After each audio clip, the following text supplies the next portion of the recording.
강혜신의 오늘의 미국. 해리스 대 트럼프 미국 대선 캠페인의 1막이 끝났습니다. 2막의 시작에 트럼프 후보가 해리스 후보와의 토론을 하지 않을 수도 있음을 시사했습니다. 당초 합의했던 ABC 방송이 편파 진행을 할 가능성이 있다는 이유입니다.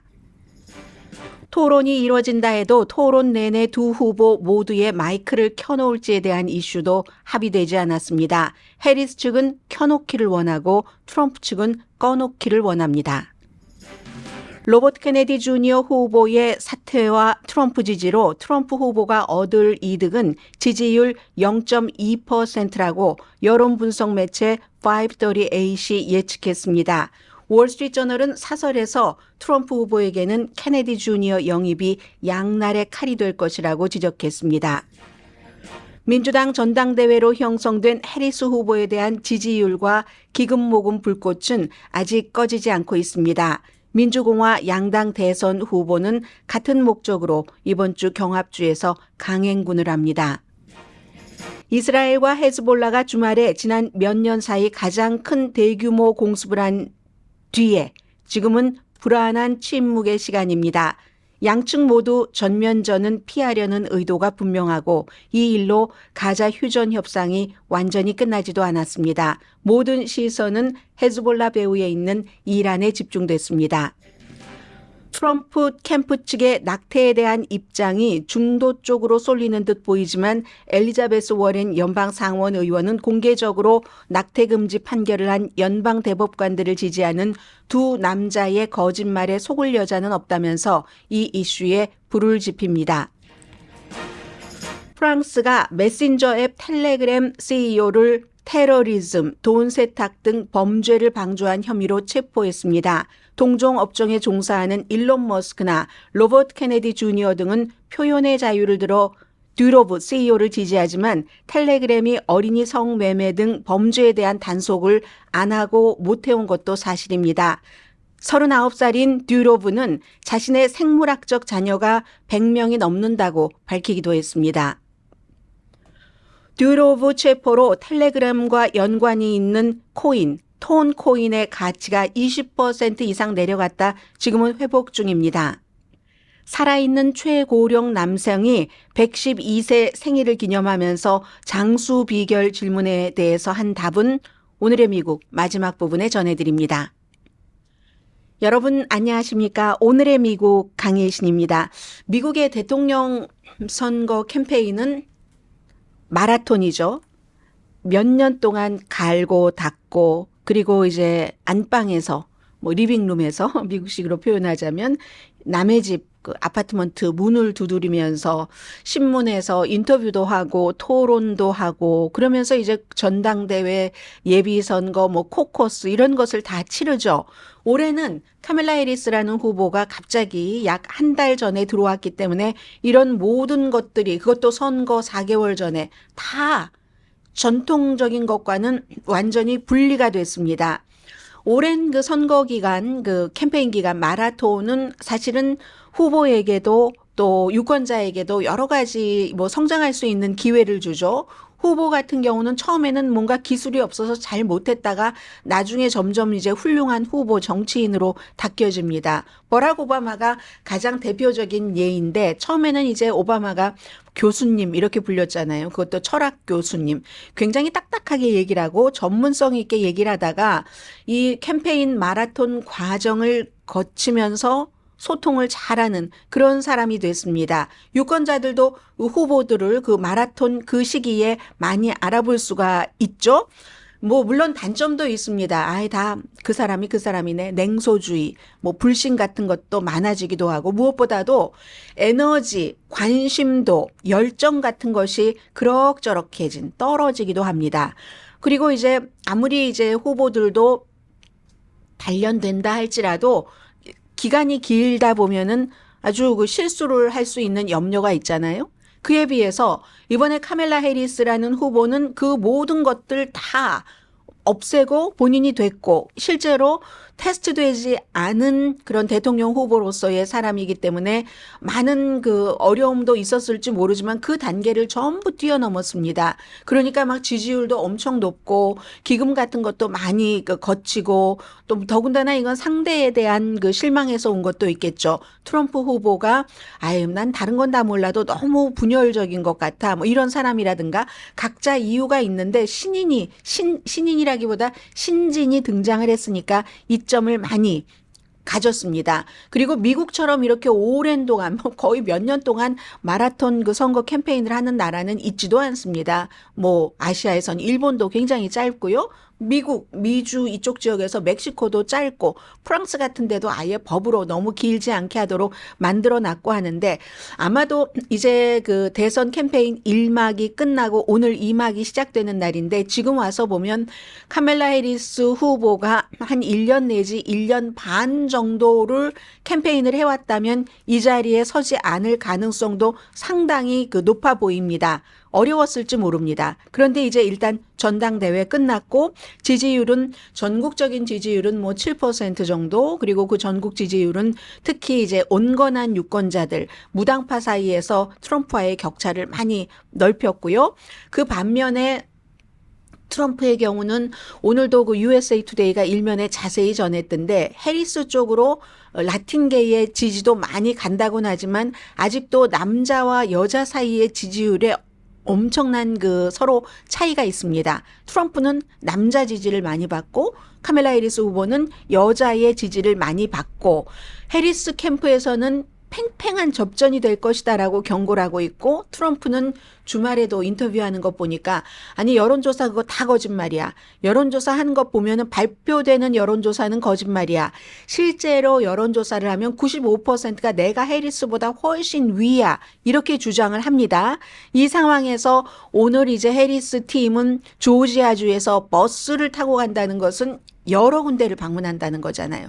가능하면 많은 사람을 지금 완전히 접전이거나 트럼프가 조금 앞서가고 있는 조지아주에서 이렇게 선거 유세를 하고 트럼프는 미시건주하고 뭐 당연히 조지아주도 가겠죠. 그 전에 이 두 사람이 한 사람은 알링턴 국립묘지에 가서 또 다른 그 카멜라 해리스는 13명의 군인들의 이름을 다 부르면서 3년이 됐습니다. 바이든 대통령의 인기가 떨어지기 시작한 결정적인 이유가 아프가니스탄에서 미군을 철군을 하면서였습니다. 물론 미군 철군 자체야 그 전에 대통령인 트럼프가 그 탈레반과 협상을 한 겁니다. 이건 아프가니스탄에 탈레반과 협상을 해서 딱 그 날짜를 정해놨어요. 미군이 철군하는 날짜를. 그리고 바이든이 들어가서 그걸 철군을 하면서 날짜는 5월 말인가 그랬는데 8월 1일인가 8월 31일에 철군을 했잖아요. 그러면서 탈레반을 과소평가한 거죠. 굉장히 좀 혼란이 있었고 카불 공항에서 그 폭발 사건이 있어서 미군이 13명이 숨졌습니다. 그게 3년이 됐기 때문에 트럼프 전 대통령은 해외에서나 국내에서도 알링턴 국립묘지를 참배해야지 될 때도 본인이 부통령 대신 보내고 안 간 적도 있거든요. 그런 행사 때에. 그런데 오늘은 알링턴 국립묘지에 가서 바로 그날 그 숨진 뭐 장병들 이름도 부르고 뭐 조의도 표하고 군인 가족들과 함께 그런 일을 했고 당연히 이제 이 행정부를 비난을 했죠. 카멜라 해리스 너도 속해 있잖아. 아프가니스탄 거기서 철군 아주 어색한 철군을 했을 때 그리고 카멜라 해리스 후보는 지금도 아프가니스탄에서 철군한 바이든 대통령의 결정을 지지한다 하면서 우선 뭐 군 통수권자가 됐었던 사람, 군 통수권자가 되려는 사람들이 이제 이 같은 어떤 기념일을 놓치지 않고 지금 일을 하고 있습니다. 해리스 후보는 일정을 이번 주에 무척 빡빡하게 잡았습니다. 당연하죠. 지금 막 올라가고 있는 시점이잖아요. 전당대회 분위기 막 올라가고 있는 이 시점에는 조금이라도 더 좋은 분위기를 꽉 잡기 위해서 광고비 안 쓰고 광고하겠다는 겁니다. 물론 노동절 연휴니까 이번 주입니다. 이번 주부터 투표가 진행될 때까지 뭐 3억 7천만 달러를 선거 자금으로 쓴다고 해놨지만 그거 이제 가능하면 효율적으로 써야지 되니까 지금은 전당대회 직후에 아직도 언론과의 허니문도 끝나지 않았기 때문에 잘 보도를 해줄 테니까 이때 뭐 선거 자금을 많이 쓸 필요는 없지 하고 빡빡하게 이번 주에 일정을 경합주에 딱 잡아놨습니다. 그리고 트럼프 후보도 마찬가지죠. 트럼프 후보는 민주당 전당대회 때 좀 뭔가를 좀 스팟라이트를 훔쳐보려고 일정을 빡빡하게 잡았지만 그때는 실패했습니다. 그리고 이번 주에 역시 트럼프 후보도 일정을 아주 그냥 촘촘하게 지금 해놨습니다.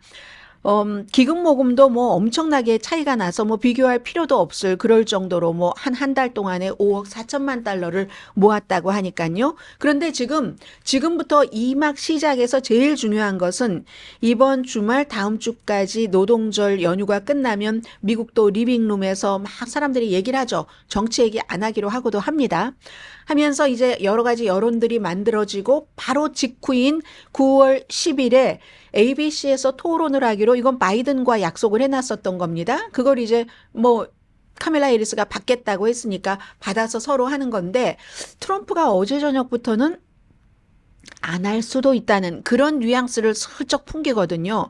지금 많은 그 공화당의 그 트럼프를 지지하시는 분들은 오케이, 전당대회 때 가졌었던 그 모든 지지율이 이 토론 한 방으로 날아가 버릴 걸 하고 기대를 하고 계십니다. 그런데 아니 웬걸요? 트럼프가 이것을 약간 꺼려하는 것과 같은 이유는 있죠. ABC가 가짜 뉴스를 마구 뿌리기 때문에 해리스에게 유리하게 이 토론을 진행할 거야. 그런데 그 ABC의 토론을 바이든과 같이 할 때는 트럼프 자신이 오케이 했었던 그런 토론이거든요. 그래서 그거 한 가지가 있고 또 두 번째는 이번에는 또 이것도 트럼프와 연관이 되는 건데 마이크를 토론하는 시간 내내 양쪽 후보를 다 켜놓느냐 다 켜놓지 않느냐. 여러분들께서는 트럼프가 다 켜놓기를 원할 것이다라고 상상을 하시는 분들도 많으실 것 같은데 반대입니다.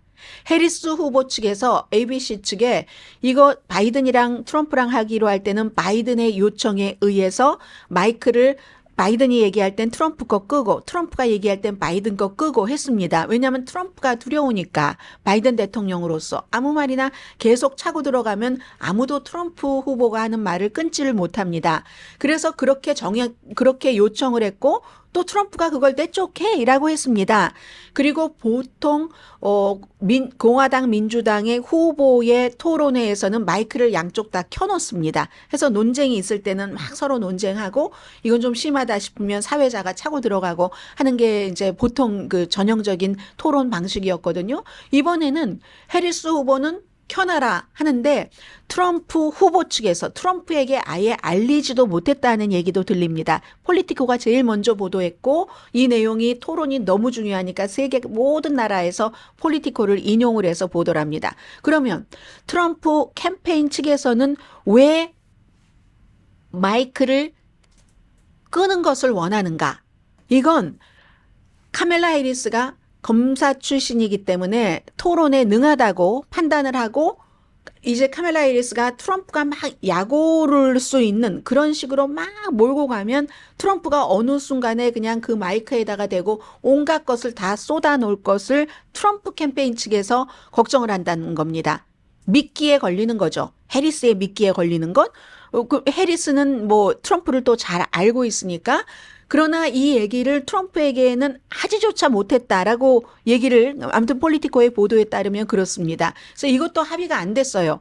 지금 한국에서도 뭐 이재명 대표와 뭐 한동훈 대표가 서로 만나는데 그걸 공개하느니 텔레비전으로 중계를 하느니 안 하느니 이런 문제 막 있다가 이제 이재명 대표가 코비드 때문에 일단 연기가 됐는데 미국도 한국과 똑같습니다. 이런 일이 있을 땐 세세한 것들이 다 조절이 돼야지 되는데 일단 트럼프 후보가 이 핫마이크 얘기가 나오기 전에 ABC라서 안 해. 본인이 하겠다고 승인한 그 약속에 대해서 안 할 수도 있다는 뜻을 했고, 이 마이크 이것도 협상이 제대로 되지 않으면 이게 토론이 이루어질 수 있을까 없을까, 오늘 아침에는 이게 굉장히 핫한 이슈고요. 왜냐면 모든 사람들이 다 쳐다보고 있으니까 누가 잘하나, 얼마나 그게 시청률이 높겠어요. 전당대회는 1, 2, 3, 4 그 카멜라 해리스의 수락 연설까지도 전부 트럼프 후보와 엄청난 차이로 민주당이 다 이겼습니다. 아마 이 토론은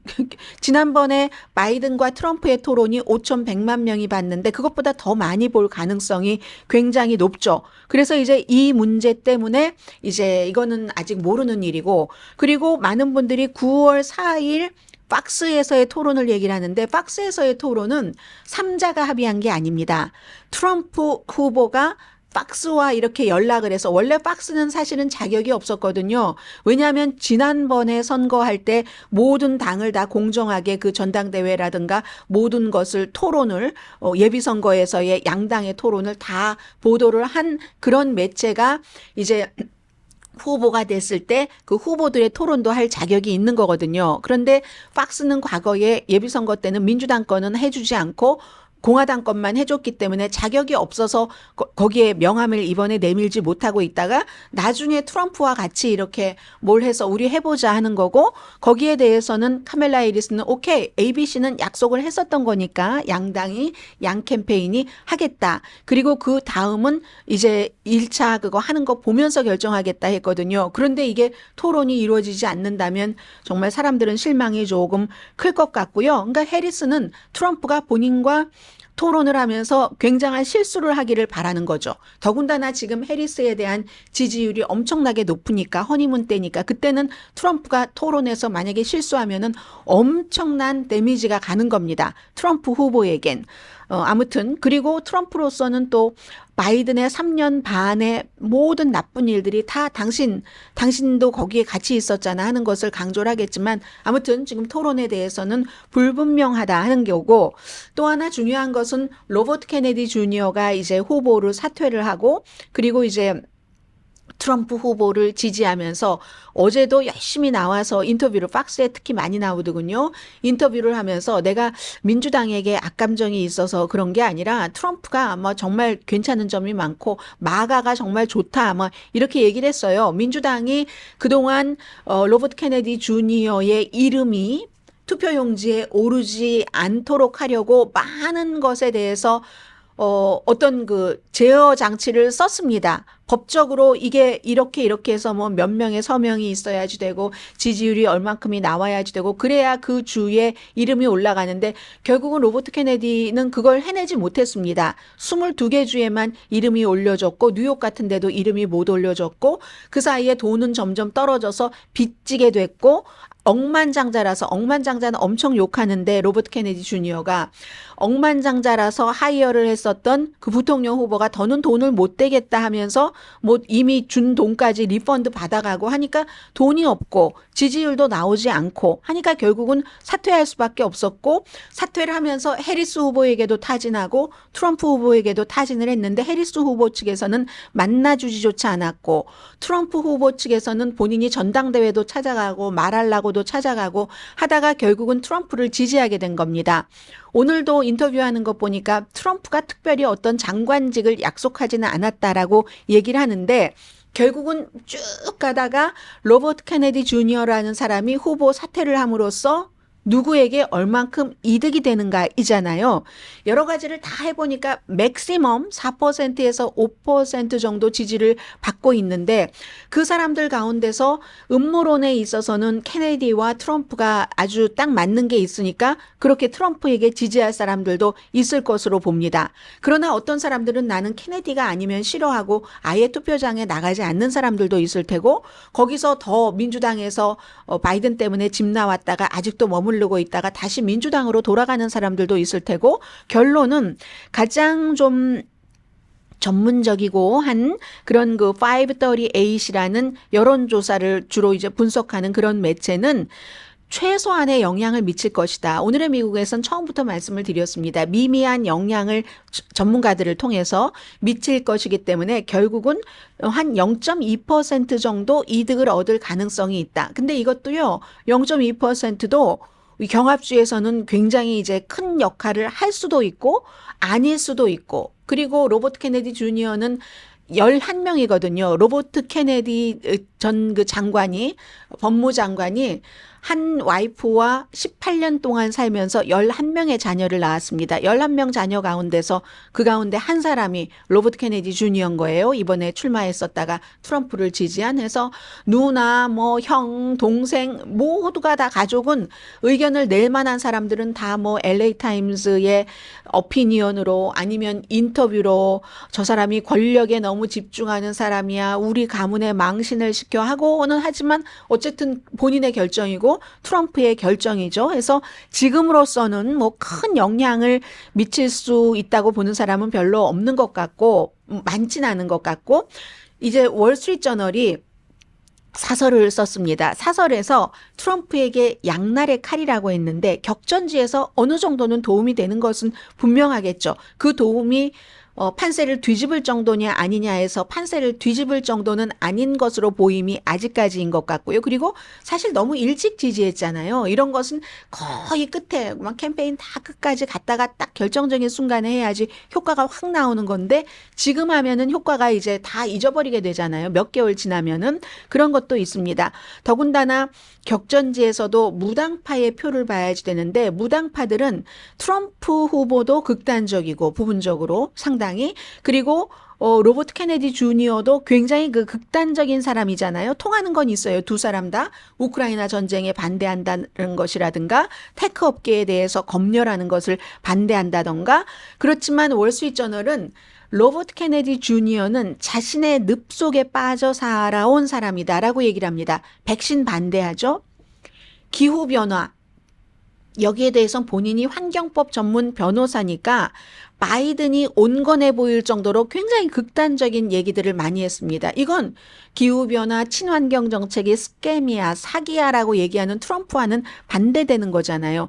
그래서 이제 기후변화 이것과 관련해서 대기업도 얼마나 비난을 했는데, 드릴 베이비 드릴, 무조건 오일을 계속 할 수 있는 한 시추를 해야 하는 트럼프를 지지를 한 거고, 그리고 월스트리트저널도 이 점은 지적하네요. 많은 기행이 있는 사람입니다. 이 로버트 케네디 주니어가. 그 가운데서도 센트럴파크에 죽은 새끼곰을 사람들 재밌으라고 내다버린 거, 이런 사람을 트럼프가 받아들였을 때 과연 트럼프에게 얼마나 이득이 될 것인가. 뭐 조금 이득이 될 수는 있지만 만약에 그리하여 트럼프가 대통령이 된다면 큰일이다라고 얘기합니다.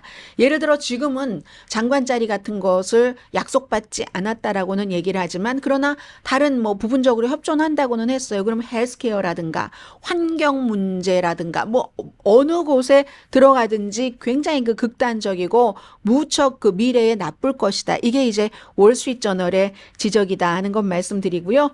이제 앞으로 10주일 남았는데 너무너무 치열한 2막 시작됐고, 2막 시작되면서 이제 서로 올라가고 내려가고 하는 것이 있었을 것이고, 접전의 시대가 이제 2막에 계속 이어지겠죠. 무당파들에게 어필을 하려고 노력을 할 테고, 극적인 순간도 있고, 원래 정치가 아주 잔인한 비즈니스잖아요. 이 빌 클린턴이 얘기를 한 것처럼 서로 막 엉키다가 3막, 절정 이제 11월 즈음에서 3막, 그리고 이제 제일 중요한 것은 유권자가 도장을 찍어주는 거죠. 결정을 하는 거죠. 이제 3분의 1은 지나갔습니다.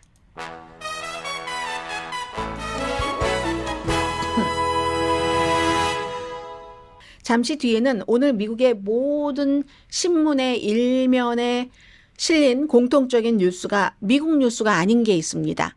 그러나 간접적으로는 또 미국 뉴스죠. 이참에 헤즈볼라에 대해서 한번 좀 뭐 늘 듣지만 또 잊어버리고 듣지만 또 잊어버리고 하시잖아요. 오늘 좀 정리를 해보겠습니다. 라디오 서울 방송 오늘의 미국 듣고 계십니다.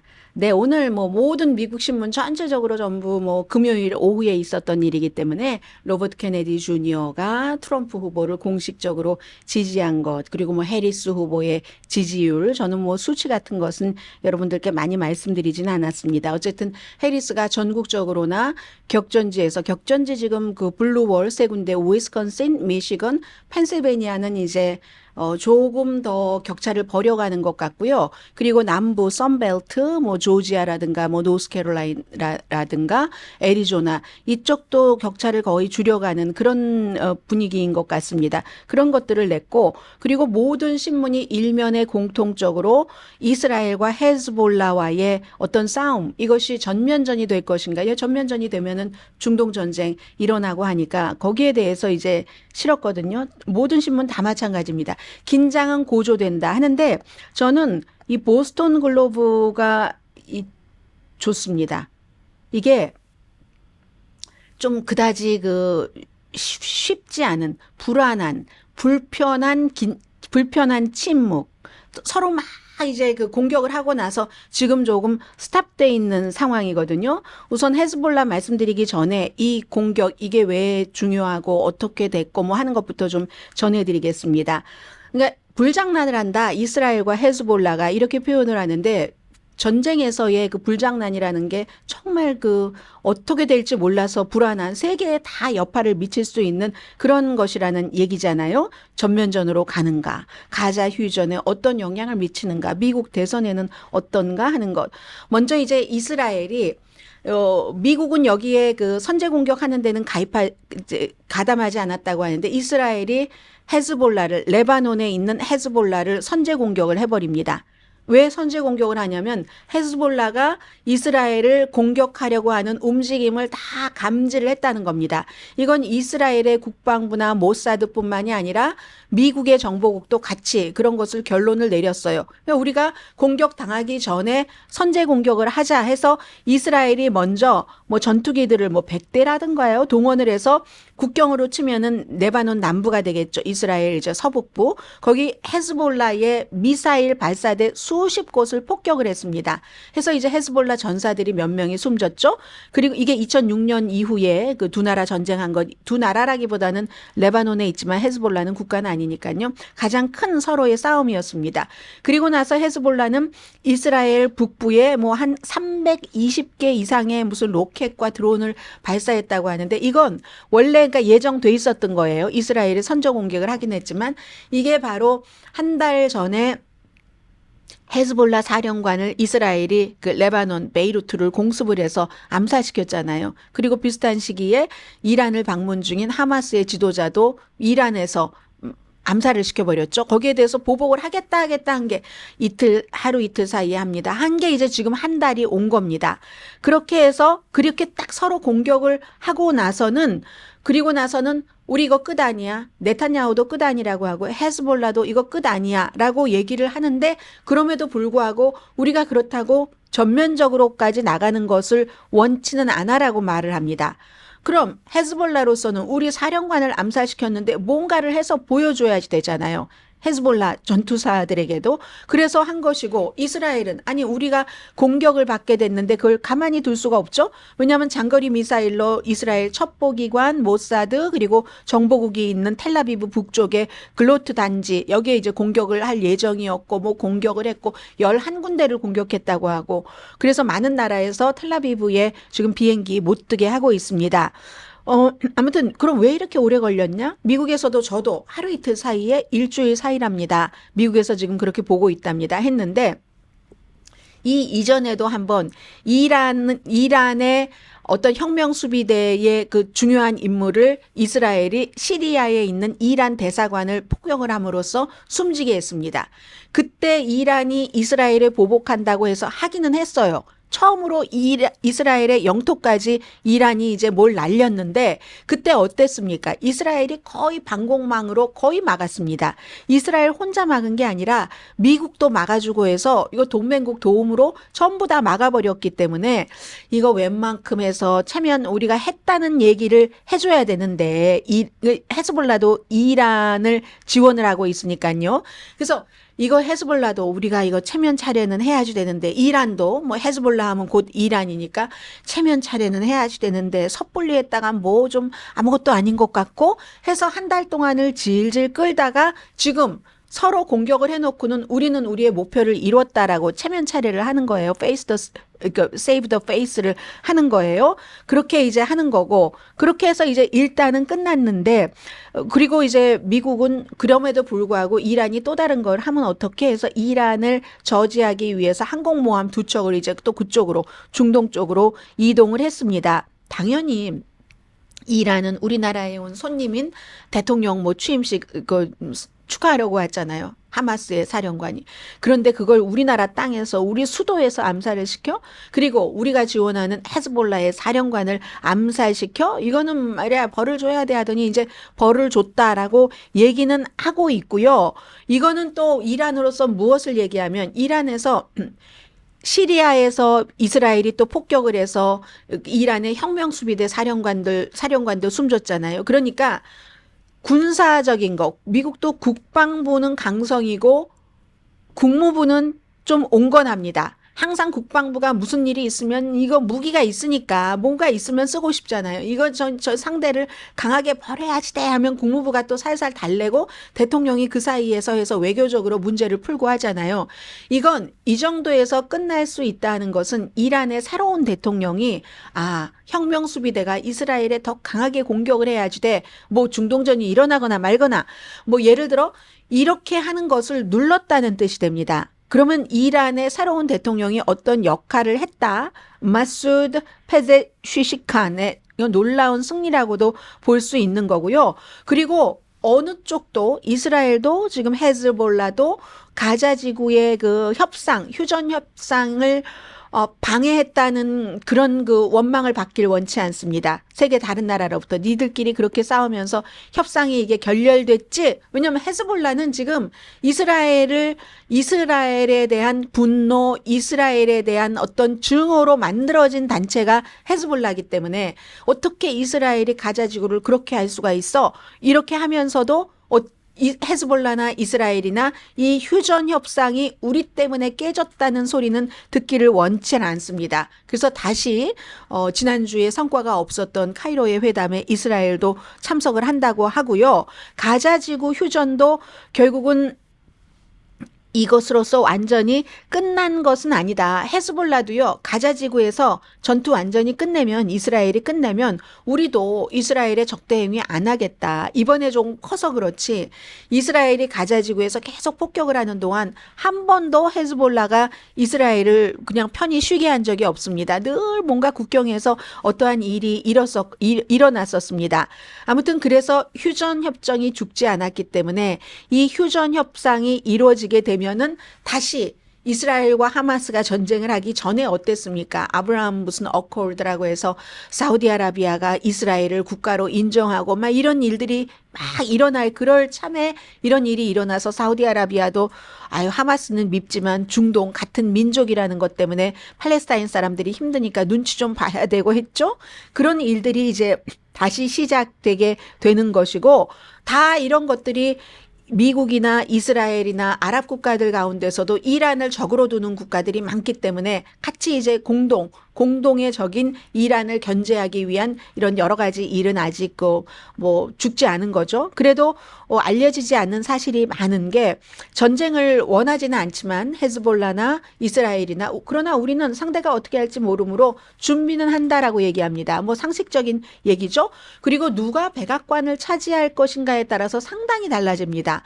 해리스가 차지하느냐 트럼프가 차지하느냐에 따라서 트럼프는 벤자민 네탄야후와 너무 가까웠고 한때는 네탄야후가 또 바이든을 뭐 축하한다고 대통령 돼서 그 축하 서한을 보냈다고 삐쳐 있다가 이번에 다시 말하려고 해 와서 만났잖아요. 그런 트럼프와 카멜라 해리스는 이스라엘 주권을 미국은 언제나 생각하지만 동시에 팔레스타인 일반 사람들의 생명도 소중하고 팔레스타인 사람들도 본인들의 운명을 스스로 결정할 권한 권한이 있다고 얘기를 하는 사람이잖아요. 그러니까 이게 여러 가지가 차이가 날 겁니다. 그리고 이란 내에서도 지금은 대통령이 강경파를 조금 누른 것 같지만 강경파가 다시 강해질지 뭐 이런 일들이요. 뭐 그런 것들. 그래서 뭐 일단은 전쟁은 좀 무서운 불편한 침묵 속에서 일단 금방 이렇게 됐다고 하는데 헤즈볼라가 어떤지를 이 시간에 한 4분 정도를 말씀을 드리고 싶습니다.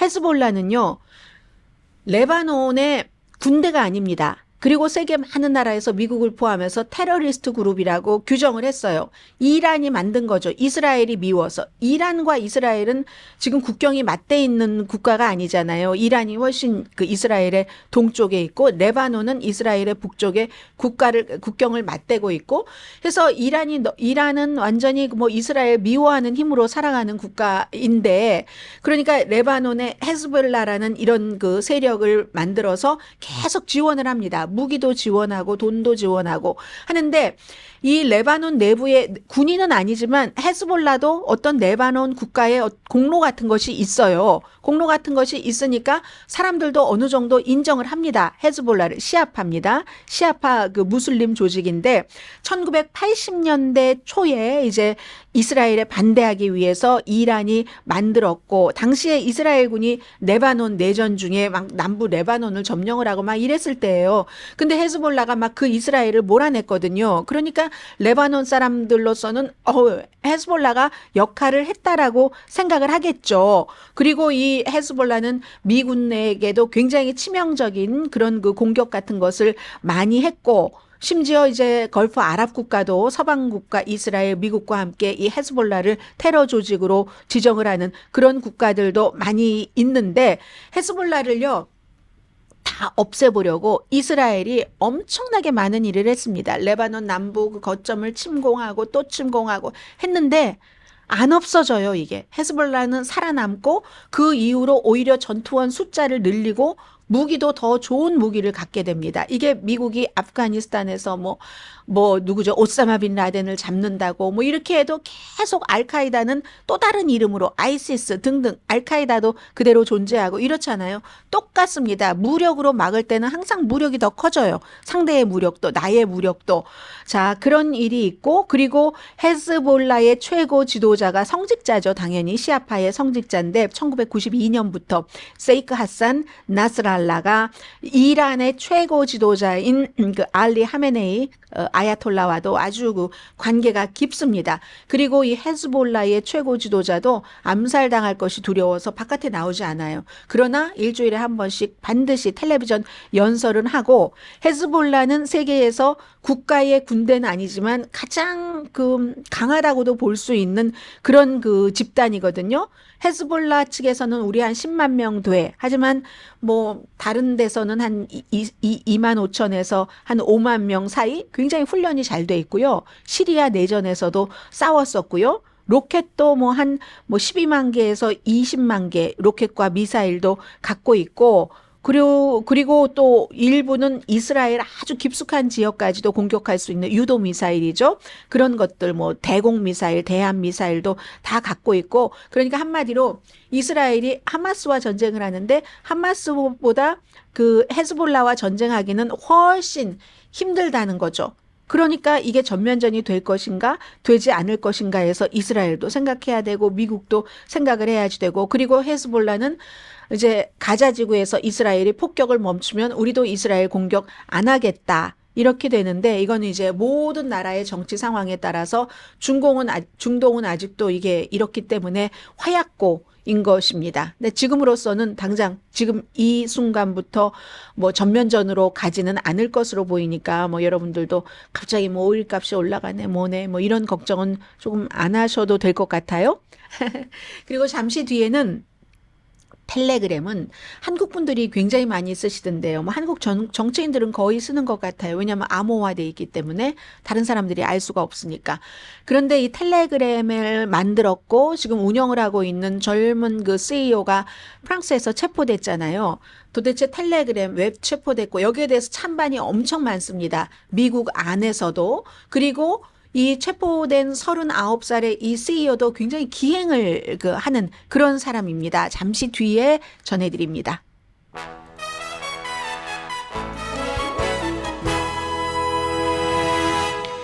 라디오 서울 방송 오늘의 미국 듣고 계십니다. 주말에 뭐 세계에서 뭐 한 120번째 그 정도는 부자라고 하더군요. 모바일 메신저 그 텔레그램의 창업자면서 최고 경영자인 파벨 드로프가 프랑스에서 체포되고 나서 이거 뭐 코인에 투자하시는 분들은 또 거기에 쏠렸을 테고 여러 가지 그 이슈가 있는데 2013년도에 텔레그램을 만들었습니다. 자산이 한 155억 달러 정도 있다고 하고요. 러시아에서 태어났는데 그런데 어렸을 때는 이탈리아에서 많이 살았고요. 왜냐하면 아버지가 언어학자인데 아버지의 잡이 거기 있었습니다. 그러다가 이제 대학은 또 세인트 피터스버그 유니버시티를 다녔는데 그때는 아버지가 그 대학교에서 일을 했기 때문에 그랬고 22살 때 이제 그 페이스북을 만든 마크 저커버그처럼 이런 그 러시아 말로 돼 있는 그런 그 소셜 미디어를 만들었는데 러시아 정부에서 그 소셜 미디어에 관한 어떤 정보를 공개해라 하니까는 이제 러시아를 떠나서 지금은 이제 여러 나라의 시민권자입니다. 프랑스뿐만이 아니라 두바이의 시민권자, 두바이든가요? 아랍에미레이트든가요? 두바이든가요? 그런 시민권자이기도 하고 그리고 그런 나라뿐만이 아니라 아주 작은 그 섬나라의 시민권자이기도 하거든요. 그런데도 러시아는 아직도 그 러시아인이다라고 생각하고 그 사람 우리 접촉하도록 해달라 본인이 요청하지도 않는데 이렇습니다. 그러니까 이 텔레그램이 우크라이나 전쟁에 있어서 러시아에게 유리하게 했다는 클렘린과 연관이 있는 게 아니야 뭐 이런 의심도 조금 받고는 있어요. 그런데 프랑스 당국이 이 체포한 이유는 이런 겁니다. 이게 이제 페이스북이나 왓츠앱이나 아니면 인스타그램, 틱톡, 위챗과 같이 세계 최대의 소셜미디어 그 메시징 그 플랫폼이잖아요. 아주 반대되는 홍콩에서는 민주화 시위를 하려는 사람들이 쓰고 이 안에서는 또 어떤 그런 사람들도 쓰지만 또 러시아에서는 또 다른 목적으로 쓰고 암호화돼 있기 때문에 이게 그러니까 걸리지가 않는 거예요. 비밀리에 하려면. 그렇기 때문에 텔레그램 CEO가 체포됐다 하니까 뭐 비트코인 값이 움직이고 하는 거죠. 다.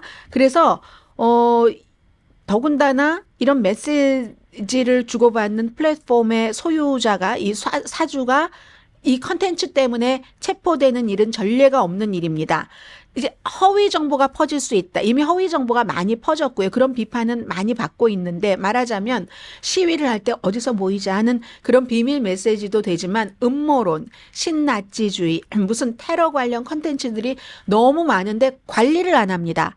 관리를 안 한다는 것은 안 합니다라고 제가 어떻게 말씀드릴 수 있냐면 굉장히 9억 명 정도가 쓴다고 이 사람이 인터뷰를 잘 안 하는데 파이낸셜 타임즈와 올해 3월에 인터뷰를 할 때 한 9억 명 정도가 쓴다라고 얘기를 했거든요. 그 9억 명 정도가 쓰는데 직원이 30명밖에 안 돼요. 그럼 무슨 검열을 하겠습니까? 컨텐츠에 대해서 30명이 거의 엔지니어일 텐데 그러니까 이제 프랑스에서는 테러리즘, 마약 밀매, 사기, 돈 세탁, 사이버 폭력, 조직 범죄, 총격, 굉장한 범죄의 대리 역할을 한다. 이 사람이 그런 걸 저질렀다는 게 아니라 이 텔레그램을 통해서 그런 것들이 그래서 이제 이 사람이 아제르바이잔에서 파리의 어떤 외곽에 제트기를 타고 다니겠죠. 당연히 내리려고 할 때 체포가 됐는데 체포될 줄 알면서도 이렇게 여기에 왔다는 것 자체가 놀랍다. 뭐 어떤 수사관은 그렇게 얘기하기도 하는데 지금은 이제 39살입니다. 형이랑 같이 이제 뭐 여러 가지 소셜 미디어를 러시아에서 만들다가 2013년도에 텔레그램을 만들었는데 아무튼 독일에 그 당시에 이제 독일에 있으면서 만들었어요. 아랍에미레이트에 두바이에 본사가 있습니다. 지금 그 텔레그램 자체는요. 보안성이 좋으니까 정치인들이 많이 받아들일 수밖에 없는 거고 보안성이 좋으니까 암호화폐를 너무 좋아하는 사람들도 재빨리 이제 이걸 받아들였습니다. 그래서 이제 르몽드는 사이버 사기와 또 아동 포르노 확산 등의 문제에 대해서 법 집행기관에 또 협조하는 것도 거부했습니다. 그래서 조사한다 이런 얘기를 하기도 하고요. 미국에서도 의사당 폭동 사건이 있었을 때 그때 극우 세력도 텔레그램을 통해서 다 서로 모으고 의견을 하고 했거든요. 그리고 얼마 전에 일어난 영국의 그 극우 세력 폭력 시위에 참가한 사람들도 마찬가지로 텔레그램으로 이용을 했었습니다. 그리고 우크라이나 전쟁에 대해서는 러시아의 유리한 정보를 엄청나게 많이 자극적인 정보를 쏟아냈기 때문에 클렘린과 연관이 있는 게 아닌가. 본인은 클렘린과 연관이 없다고 파이낸셜 타임즈와 인터뷰에서 그렇게 얘기를 했고요. 오늘 우리 텔레그램은 숨길 게 없다. 유럽연합의 법률을 완전히 준수를 했고 이런 플랫폼을 갖고 있는 사람이 무슨 죄가 있는가 표현의 자유를 얘기를 하는 겁니다.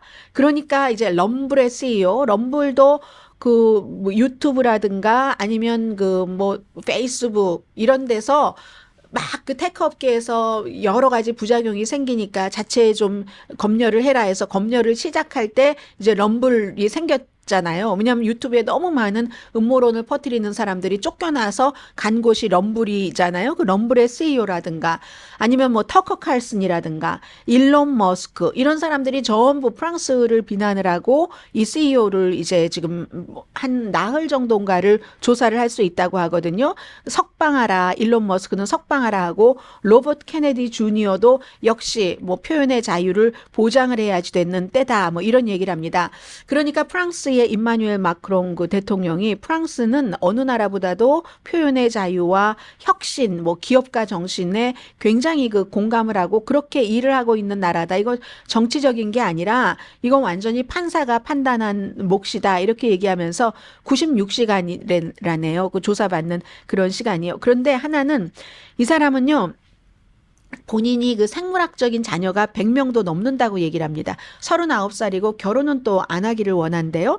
15년 전에 불임 친구 부부가 네가 너무 똑똑하고 하니까 너의 유전자를 어떻게 해서 처음에는 정말 웃기는 얘기야 하다가 의사가 너처럼 똑똑한 사람은 세상에 사람을 퍼뜨려야지 된다고 해서 그때부터 이렇게 해서 이제 100명이 넘는다는 거예요. 본인은 친자녀들이 본인의 이제 생물학적 자녀들이 서로를 쉽게 찾을 수 있도록 본인의 DNA를 오픈 소스로 공개를 한다는 겁니다. 지금까지 12개국에서 100상 이상의 부부가 아이를 갖도록 해줬고 몇 년 전에 멈추기는 했는데 지금도 이제 냉동 정자를 보관하는 클리닉이 있기는 있답니다. 그리고 늘 막 열심히 우통 벗고 막 사진 찍고 이런 것을 이제 인스타그램 같은 데다가 많이 올리는데 이 사람과 이 텔레그램과 연관이 된 암호화폐 톤코인이 딱 체포됐다 하니까 20%가 내려갔다가요. 지금 조금 회복이 되고는 있지만 이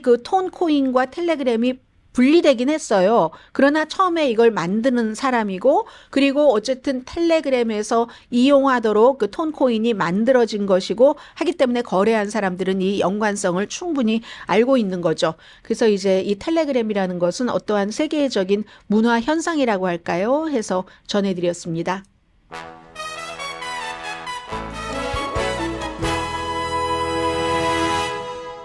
두 가지를 30초에 엘리자베스 워렌 연방 상원 의원은 지금 트럼프와 부통령 후보가 의회에서 통과시켜서 가지고 오더라도 낙태 전국적인 금지법은 서명하지 않겠다라고 했는데 그 말을 누가 믿냐 한마디로 지금은 미국 여성 30%가 낙태가 허용되지 않는 곳에 사는데 그때가 되면 100%일 것이다라고 얘기를 했고요.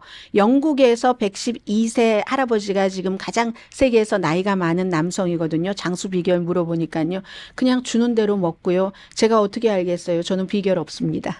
강혜진이었습니다.